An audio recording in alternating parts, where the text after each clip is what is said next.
We're going to pick up where we left off. We've been talking about graphing these obtuse parabolas. I want to move into the sideway parabola, which just means instead of it opening up or down, it opens right or left.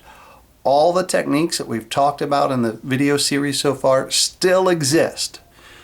Only difference when you talk about graphing a sideways parabola is that it's solved for x. So I've got x equaling, and I'm going to already have completed my square. So let's start with just something kind of nice. We'll say y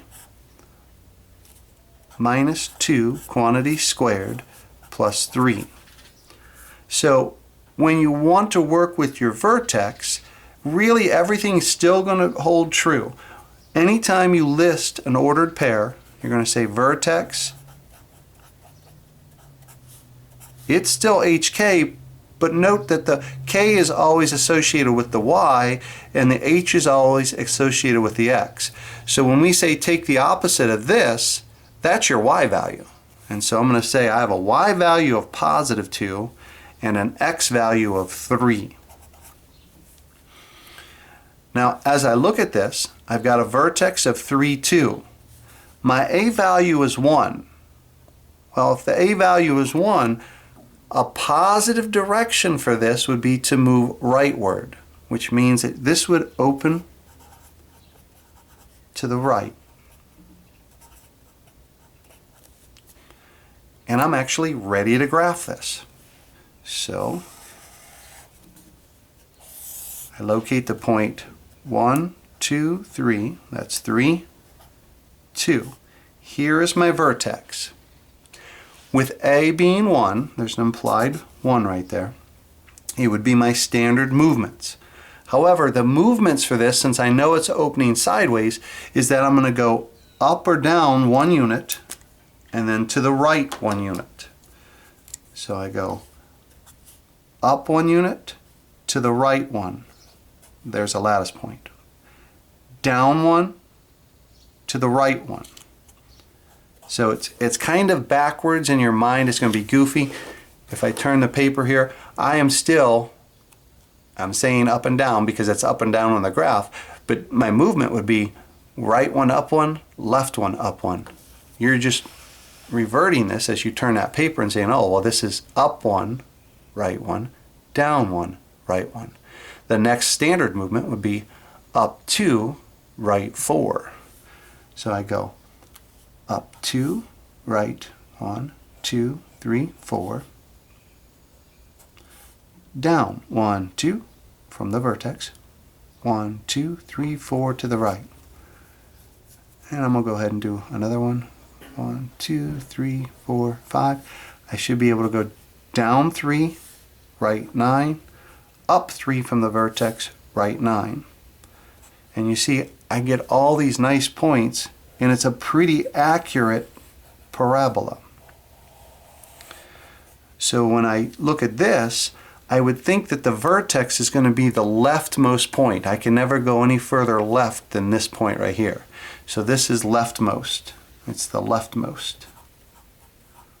Leftmost point. And then our most recent concept is how do we identify the domain and the range? So as we look at this, domain. Domain is just a collection of x values. My collection of x values, they start right here. This is the lowest x value I could ever have, and that x value is 3. So I say I can start at 3, I can contain it, I actually touch that x value, and it goes to the right forever. Since it goes to the right forever, we could say that that goes all the way up to positive infinity. And then I put the parenthesis with infinity because I cannot actually touch infinity. I can never get to infinity. Range. Your range. Well, now when you look at these y values, you can go down forever. This arrow shoots off and it goes down forever. Now it takes you a while to get down. You want to get to like negative 50,000. It's going to take you a little while to get down there, but you can get down there. So you would say this is negative infinity with the parenthesis. I can go as low, you give me any value you want, I can go down there, and I can go as high as you want to go. So you give me any value you want, 1 million. I can eventually get there. So we'd say that the range becomes negative infinity to positive infinity. Again, because the A was positive, I knew it was opening to the right. If A would have been negative, it would open to the left. And everything I taught about the movements, a standard movement, a stretch, if A was 2, all those things are going to hold true.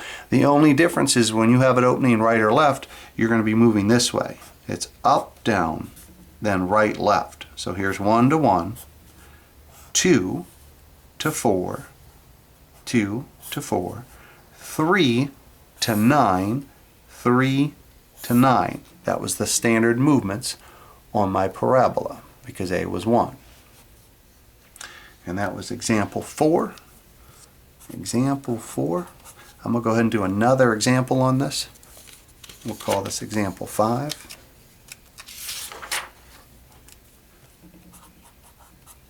Once again, I'm going to already have the equation solved because you guys should be able to complete the square. That shouldn't be a stumbling block for you at this point. X equal, let's do another one of those obtuse ones. Let's do 1/2 y plus 3 quantity squared. Now let's go negative 1/2 y plus 3 quantity squared, and then plus, I don't know, 5. That'll work for us. Start off and identify your vertex.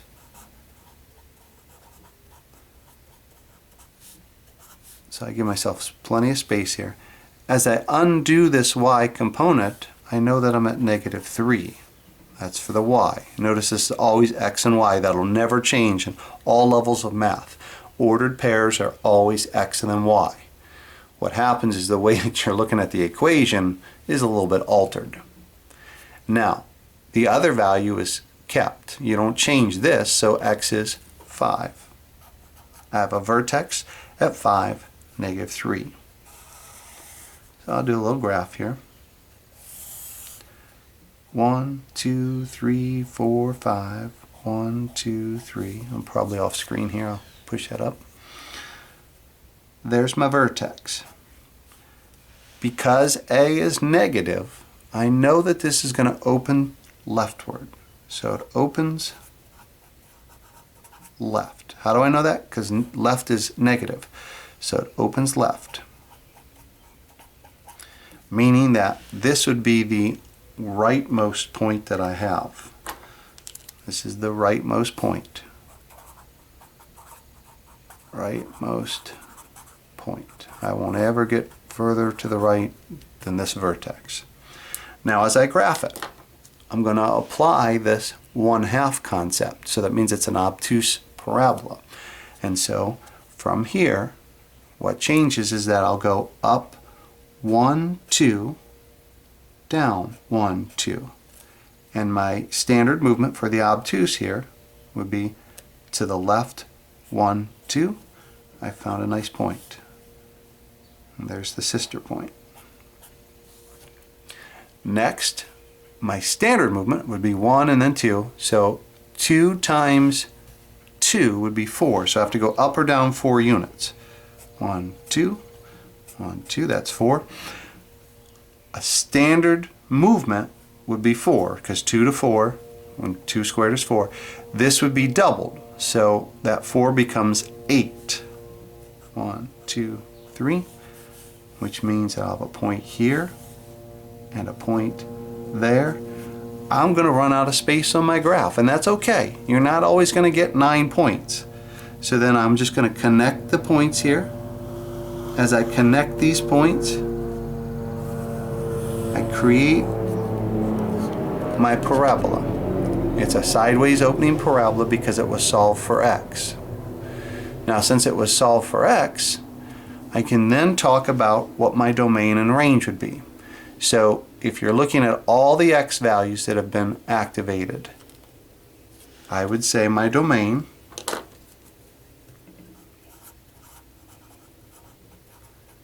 Again, you have to start with the least x value to the greatest x value.